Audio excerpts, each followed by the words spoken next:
Hello, welcome to Lemon Studios, where we talk anything and everything entertainment. I'm, of course, Lemon himself, Zeke Lemon, and this is my review for episode 6 of She-Hulk.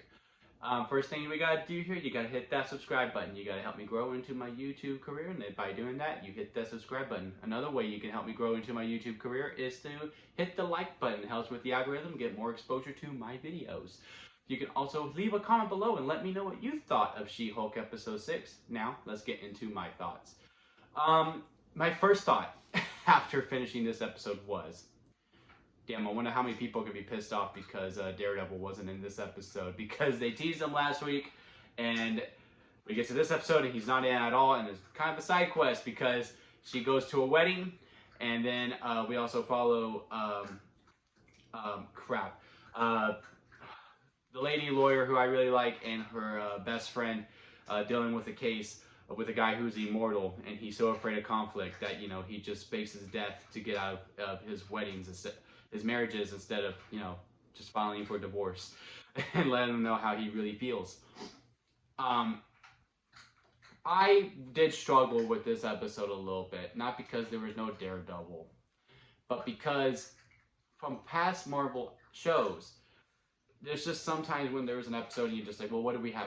What are we doing here? Where's the time for this? Because like we're so limited. We only got 6 hours total, no matter how long your episodes are. If it's 9 episodes, it's still 6 hours. If you have 6 episodes, it's an hour each. And I just had that PTSD. I was like, okay, this seems like a side quest. What are we doing here? What's the main plot? We still don't know who the big bad is. Like, what are we doing? And then it became apparent to me of what we needed to do, and it should have dawned on me from the get-go when I saw the title card that it was just Jen. But what we were doing is that Jen was learning it's okay to be Jen still. You don't have to be just She-Hulk anymore, because she has now gone from, I don't want to be She-Hulk, I just want to be Jen, I just want to be a lawyer, I just want to do all these things. But if it wasn't for She-Hulk, she wouldn't have gotten this badass law firm at the job. She wouldn't have all this attention. She wouldn't be a borderline celebrity. So she was just like, I'm going to go to this wedding, be She-Hulk. And I'm like, yeah, I'm actually doing great for once and all this stuff. And then her friend's like, yeah, no, you're going to need to be Jennifer, because this wedding's all about me. Which, yeah, it is. Also, quick side note, that friend is horrible. Like, Jen, keep growing distant from her. You should have said no, because I get it. You want the attention to be on you. On that, okay, fine. Yeah, no She-Hulk. I can understand that motive. But then having her work, just because the help didn't like the way you were treating them, like, no, that's not Jennifer's fault.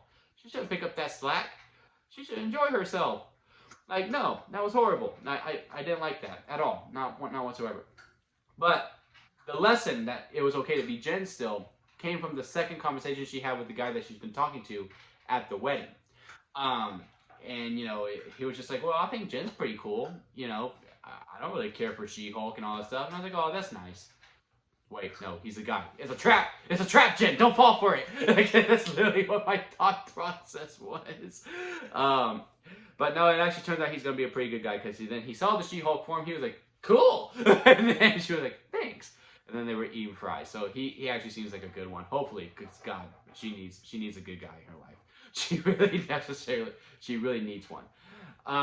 I am now thinking the lady lawyer is now the villain, because just I don't know why. Well, I get both sides of the conversation. Of like, no, she's dealt with enough hate. Just let her be. Let her enjoy herself. And then her friend's like, no, I'm gonna tell her about this hate website that's happening. There's all these death threats. And then I was like, yes, we're gonna finally meet the big bad. And now I'm speculating it's her.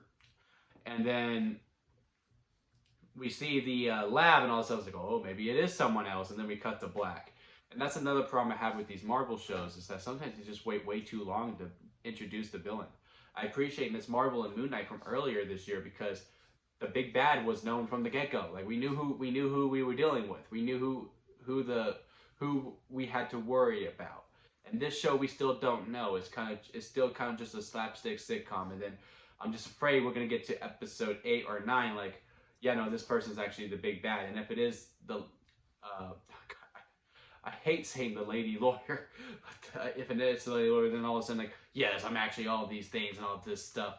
And I'm just gonna, like, we don't need all of that. You could just spend like just this cool person who just doesn't want people to touch her and just takes no shit. Like, you could just been this cool person, but no, we have to spin and make you a villain.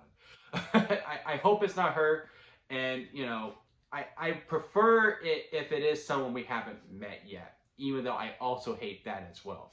I really hope it's not Tatiana, because I just feel like that storyline has run its course. Crash wants to say hi. Say hi. Okay, damn. You want to come up here.